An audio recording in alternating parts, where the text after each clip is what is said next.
बिस्मिल्लाहिर्रहमानिर्रहीम। मोहतरम नाजरीन, अस्सलामु अलैकुम। नाजरीन, कुर्बे क़यामत का सबसे अजीम फितना दज्जाल है। नाजरीन, दज्जाल जब ज़ाहिर होगा तो एक ख़ास किस्म की सवारी पर सवार होकर निकलेगा।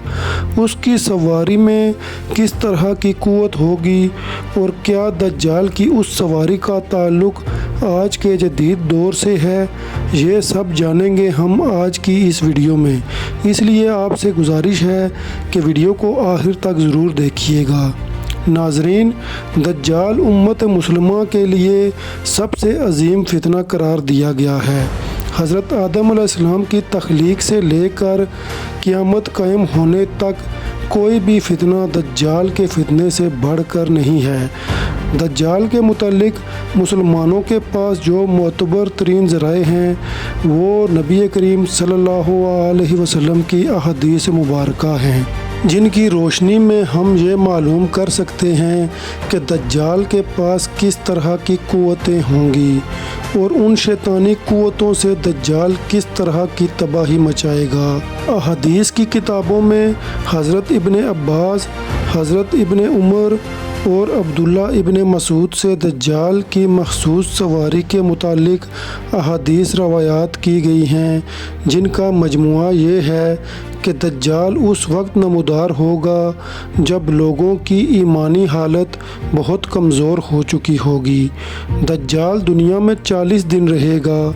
उन 40 दिनों में एक दिन 1 साल के बराबर होगा और एक दिन 1 महीने के बराबर, जबकि एक दिन 1 हफ्ते के बराबर और बाकी अय्याम मामूल के मुताबिक होंगे। नाजरीन, दज्जाल एक चमकदार गधे पर सवार होकर निकलेगा, जिसके दोनों कानों के दरमियान फासला 40 हाथ होगा। दज्जाल अपनी सवारी पर सवार होकर समंदर में इस तरह दाखिल हो जाएगा जैसे एक घुड़सवार अपने घोड़े पर सवार होकर एक तंग नदी में दाखिल हो जाता है। उसके लिए ज़मीन समेट दी जाएगी, यानी वो बहुत तेज़ रफ्तारी से सफ़र करेगा। वो सूरज के ग़ुरूब होने के मकाम पर सूरज से पहले पहुंच जाएगा। समंदर का पानी उसके टखनों तक पहुंचेगा। दज्जाल के पास 70,000 की फ़ौज होगी, जिनके ऊपर सब्ज़ चादरें होंगी, यहाँ तक कि वो अबू अल-मराक के टीले पर आकर ठहर जाएगा।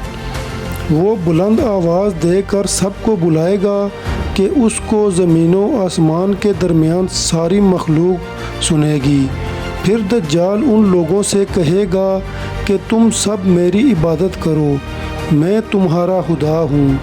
नबी करीम सल्लल्लाहु अलैहि वसल्लम ने फरमाया, तुम्हें ये पता हो कि तुम्हारा रब एक आँख वाला नहीं हो सकता, भला वो जो दूसरों को आँखें देता है वो खुद कैसे बीनाई से महरूम रह सकता है।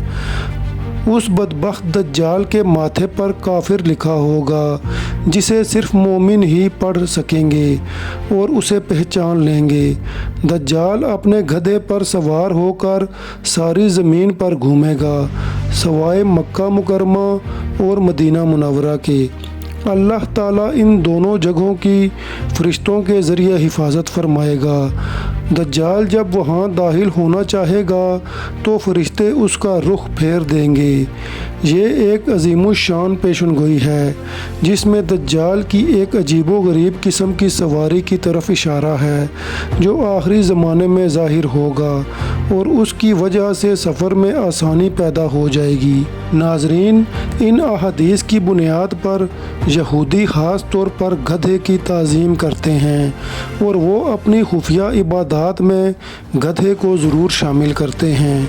बाज़ लोगों का ये दावा है कि अपनी इबादत के दिन यहूदी खुफिया तौर पर एक गधे को उठाकर बैतुल मुक़द्दस में ले जाते हैं, जहाँ मुख्तलिफ़ रस्म व रिवाज के मुताबिक उस गधे को सजाया जाता है।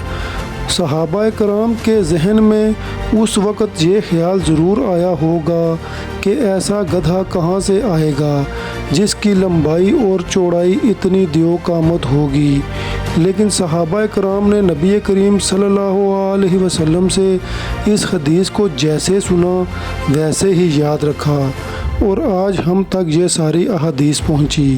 ناظرین، علماء کرام کا کہنا ہے کہ اگر ہم یہ کہیں کہ قیامت کے قریب ایک ایسا گدھا پیدا ہو جائے گا اور یہ سب خاصیت اس میں پائی جائیں گی تو یہ ناممکن نظر آتا ہے۔ پھر سوال یہ بھی ہے کہ دنیا میں وہ گدھی کہاں سے آئے گی جو اس قسم کے عجیب و غریب گدھے کو پیدا کرے گی اور وہ سمندر کا پانی اس کے ٹخنوں تک آئے؟ یہ بات عقل کے بعید ہے۔ ناظرین، کچھ مفسرین کی رائے کے مطابق دجال کی سواری کے لیے احادیث میں جانور کا لفظ استعمال کیا گیا ہے اور وہ کسی بھی طرح کی سواری ہو سکتی ہے۔ ممکن ہے کہ دجال کی وہ سواری جدید ہوائی جہاز کی کوئی شکل ہو۔